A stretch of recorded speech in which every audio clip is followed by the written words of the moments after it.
Karibu tena mtazamaji katika awamu yetu ya pili ya taarifa zetu za KTN leo wikendi.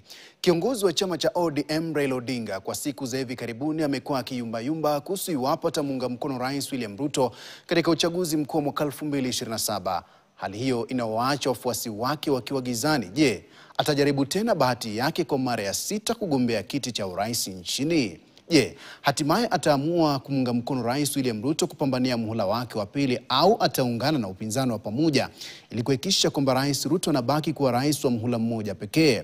Mwandishi wetu wa masuala ya kisiasa Chris Dhairu anatupia jicho baadhi ya chaguo hizo zilizopo mezani kwa kiongozi wa ODM Raila Odinga kuelekea uchaguzi mkuu wa mwaka 2027.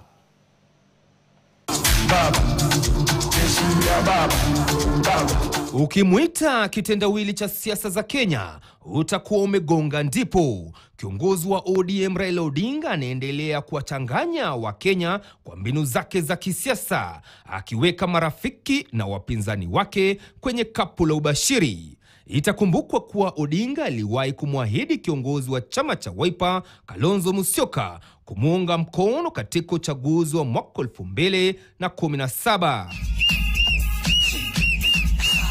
Lakini baadaye akabadili msimamo na kutangaza kuwania urais. Pia aliahidi wafuasi wake kwamba alikuwa na risasi moja tu iliyosalia, ila akafufua tena azma yake urais kwenye uchaguzi wa mwaka 2022.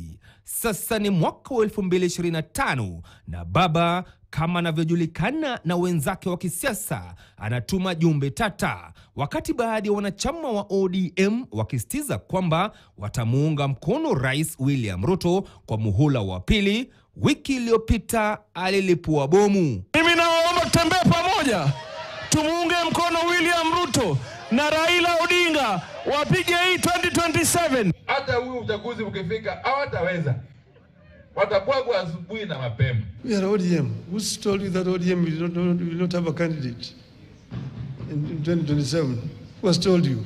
Na sasa chaguo la Raila kuelekea mwaka 2027 ni lipi? Raila ana njia tatu kuu za kisiasa. Moja ni kujaribu tena bahati yake ya urais na kuhakikisha jina lake limo kwenye debe la urais mwaka 2027.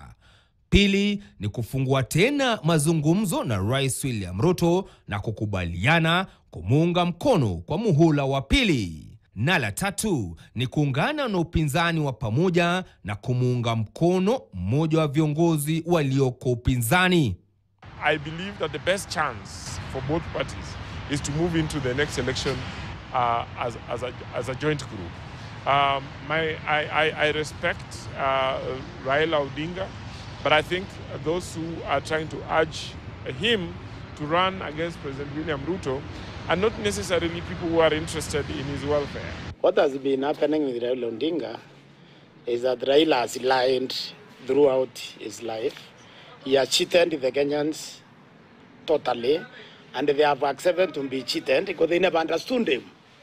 Right now, Raila has exposed himself completely. Kwa mujibu wa wachambuzi wa siasa, itakuwa rahisi zaidi kwa kiongozi wa ODM Raila Odinga kuunda muungano na Rais William Ruto na kumuunga mkono kwa muhula wa pili, badala ya kurejelea kwenye upande wa upinzani baada ya kushirikiana na serikali ya muungano mpana kwa takriban miaka mitatu. The problem with the scar is that when you look at it, it reminds you of the processes that inflicted it. And when you look at anyone who has in his or her hand the kind of object that inflicted the wound that has generated that scar, you approach tentatively. Age is also catching up with him, and that he is slowing down. But as he's slowing down, that he has a huge political structure that he formed, and that it would be in the best interest of his own political structure and the people that he leads, that he leads them under a stronger leader like President William Ruto and a stable, influence within government. People have understood that. People know that Raila also has never really wanted to be president. If he wanted to be president, he would have been president a long time ago. Kwa sasa wafuasi wa chama cha ODM wamesalia katika njia panda, wasijue kama chama hicho kitatoa mgombea wa kiti cha rais kwenye uchaguzi mkuu ujao au kitaamua kumuunga mkono Rais William Ruto katika jitihada zake za kushinda muhula wa pili.